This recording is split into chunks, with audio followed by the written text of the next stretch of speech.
Nah, malam hari ini saya akan sampaikan firman Tuhan dengan tema tubuh dan darah Kristus.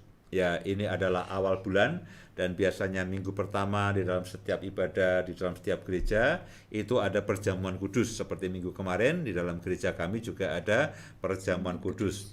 Nah, ketika kita makan dan minum perjamuan, dikatakan kita makan tubuh dan darah Yesus. Itu merupakan tindakan iman. Nah, apa tujuannya, apa maksudnya setiap kali kita makan dan minum perjamuan? Setiap kali kita melakukan perjamuan kudus, kita makan tubuh yang dipecahkan dan minum darah yang dicurahkan, itu apa maksudnya? Karena itulah malam hari ini saya ingin sampaikan kebenaran firman Tuhan mengenai tubuh dan darah Kristus.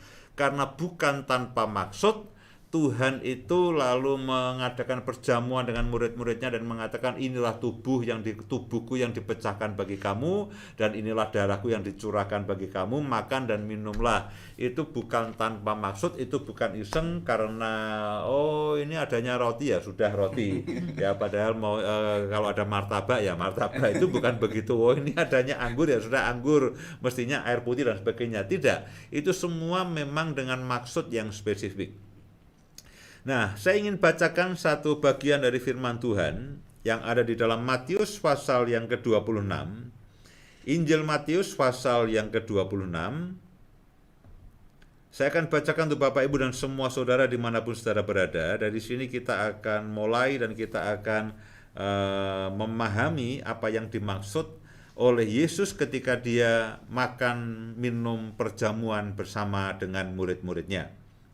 Injil Matius pasal yang ke-26 ayat yang ke-26.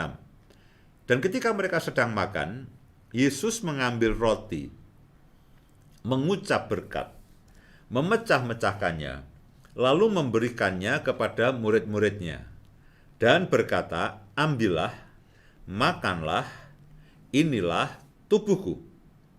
Sesudah itu ia mengambil cawan, mengucap syukur, lalu memberikannya kepada mereka dan berkata, minumlah kamu semua dari cawan ini, sebab inilah darahku, darah perjanjian, yang ditumpahkan bagi banyak orang untuk pengampunan dosa. Akan tetapi aku berkata kepadamu, mulai dari sekarang aku tidak akan minum lagi hasil pokok anggur ini sampai pada hari aku meminumnya, yaitu yang baru bersama-sama dengan kamu dalam kerajaan Bapakku.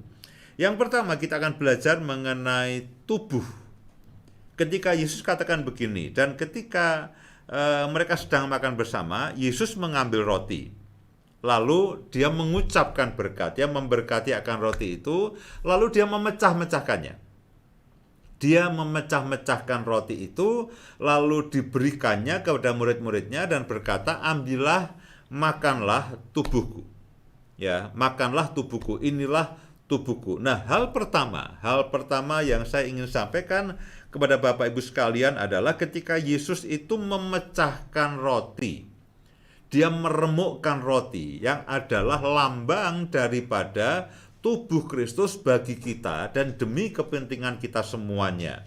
Nah, pertanyaannya adalah kenapa tubuh Kristus itu dipecahkan, itu diremukkan, itu sebagai sebuah lambang apa? Apa pengertiannya? Apa maksudnya ketika Yesus itu meremukkan akan roti itu? Itu bukan tanpa maksud. Nah, kita akan baca di dalam Yesaya 53 ayat yang keempat.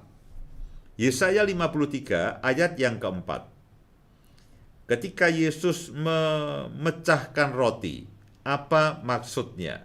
Yesaya 53 ayat yang keempat ini adalah nubuatan mengenai apa yang akan dialami oleh Yesus, terutama adalah pada masa-masa atau pada saat-saat dia akan disalibkan.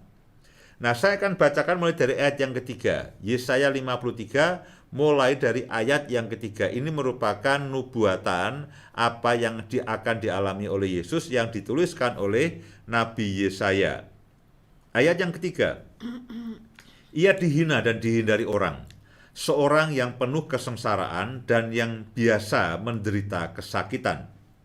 Ia sangat dihina, sehingga orang menutup mukanya terhadap dia. Dan bagi kita pun dia tidak masuk hitungan. Nah, perhatikan ayat yang keempat. Tetapi sesungguhnya penyakit kitalah yang ditanggungnya, dan kesengsaraan kita yang dipikulnya. Padahal kita mengira dia kena tulah, dipukul dan ditindas Allah. Tetapi dia tertikam oleh karena pemberontakan kita, dia diremukkan oleh karena kejahatan kita. Ganjaran yang mendatangkan keselamatan bagi kita ditimpakan kepadanya, dan oleh bilur-bilurnya kita menjadi sembuh. Dari ayat-ayat ini kita tahu bahwa kenapa Yesus itu meremukkan roti itu yang adalah gambaran dirinya sendiri. Dia dikatakan bahwa kepada murid-muridnya dia meremukkan, dia memecahkan roti itu diberikan kepada murid-muridnya. Apa yang ingin disampaikan oleh Yesus bahwa aku ini diremukkan, aku ini dipecahkan, ganti kamu semuanya. Seperti yang ada di dalam Yesaya 53 ayat 44 dikatakan, penyakit kitalah yang ditanggungnya. Jadi dia sakit untuk menanggung penyakit saudara, untuk menggantikan saya dan saudara. Dia mengalami kesengsaraan, dia memikul kesengsaraan, dipukul dan ditindas Allah, itu adalah untuk menggantikan saya dan saudara. Dikatakan dia diremukkan oleh karena kejahatan kita. Dia dipecahkan karena saudara dan saya. Jadi ketika dia itu diremukkan, dengan dia dicambuk, dengan dia dipaku, dengan dia disalib, dia dihina, diludahi, dipukul, ditendang, diperlakukan dengan semena-mena, Tuhan ingin katakan tubuhku ini hancur. Tubuhku ini remuk, itu bukan karena aku, tapi ini remuk itu untuk menggantikan kamu. Karena dikatakan kesengsaraan kita, kesengsaraan saudara dan saya, penyakit saudara dan saya, itu yang ditanggung dan dipikul. Karena itulah pada malam hari ini kita boleh berharap kepada Yesus.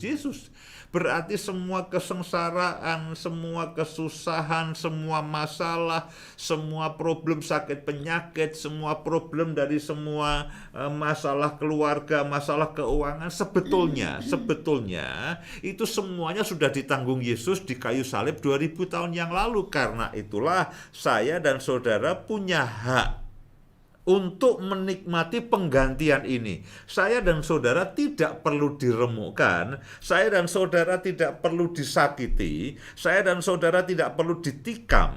Karena apa? Yesus sudah menggantikan saya dan saudara.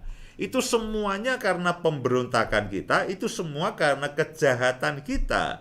Dikatakan bahwa ganjaran yang mendatangkan keselamatan bagi kita, bayaran supaya kita ini diselamatkan, ganti supaya kita diselamatkan, itu dialami oleh Yesus.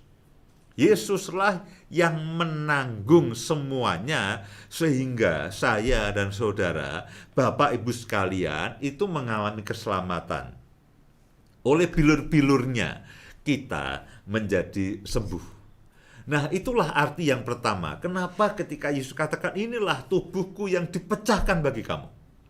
Dia mengambil roti lalu dia memecahkan dan dia katakan inilah tubuhku yang dipecahkan bagi kamu. Memang dipecahkan dari saudara dan saya, untuk saudara dan saya, diberikan dari saudara dan saya, supaya apa? Saudara dan saya tidak perlu menanggung dipecahkan itu. Saudara tidak perlu ditikam, saudara tidak perlu diremukkan, saudara tidak perlu mengalami kesengsaraan, karena semuanya sudah ditanggung oleh Yesus di kayu salib 2000 tahun lebih yang lalu.